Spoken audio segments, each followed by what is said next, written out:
Tonight, in this abandoned warehouse, the masked magician will break his solemn code of silence and expose the secrets behind some of magic's biggest and most spectacular illusions. You'll find out how to perform amazing levitations, and how to walk through a solid oak tower full of CDs. All on tonight's show, when magic's biggest secrets are finally revealed. For his first trick, the masked magician will attempt to levitate off the ground with no visible means of support. First, he prepares himself mentally. He stands up straight and onto his toes. And now, he starts to float up off the ground. Amazing! You can actually see right through underneath his feet. Incredible! He was actually levitating in midair, right next to that suspicious bench. Could it really be magic? So, how did the masked magician appear to levitate off the ground? Here are the secrets. First off, earlier today, the magician hacked off his right leg, just below the knee. Ouch, that looks painful. But as they say, no pain, no gain. Now he replaces it with this hydraulic jack, just like one you might find in any good mechanic's workshop. So that's what lifts him off the ground. But how come we couldn't see the jack? How were we able to see right underneath him as if there were nothing there? That's the other secret. The magician pulls out an invisibility cloak, similar to the one owned by wizard Harry Potter. With the cloak wrapped around the jack, it is completely hidden from view. And that's how you levitate. For his next trick tonight, the masked magician will walk straight through this IKEA CD tower. Made of solid oak and able to hold up to 150 CDs, this tower is a sturdy and attractive addition to any living room. It's important to note that none of the illusions on tonight's show are achieved using camera or editing trickery.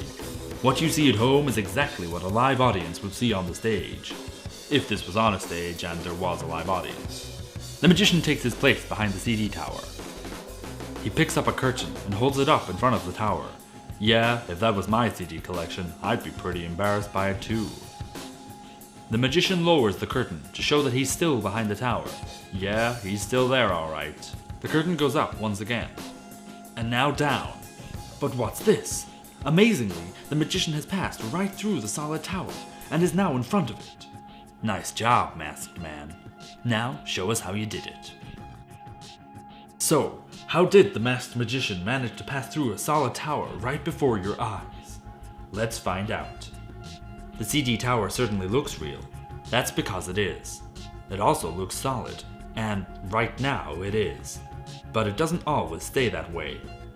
Earlier on, the magician bought a standard Paul Daniels magic set. Contained within the magic set is a trick wand.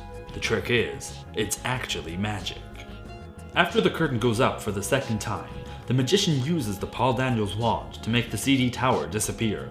Once the tower is gone, the magician can walk through the space occupied by it easily.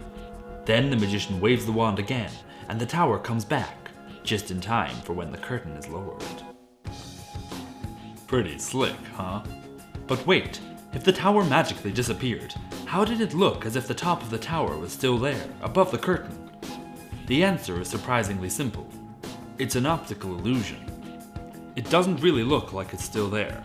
It just looks like it's still there.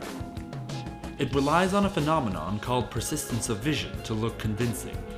See, I bet you didn't even notice the top of the tower becoming invisible the first time. And that's how you pass through a solid wooden CD tower and live to tell the tale. Next week, the masked magician will be back to expose more illusions. He'll show us how to iron a shirt with an invisible iron. And how to make the country of Ecuador disappear. Good night.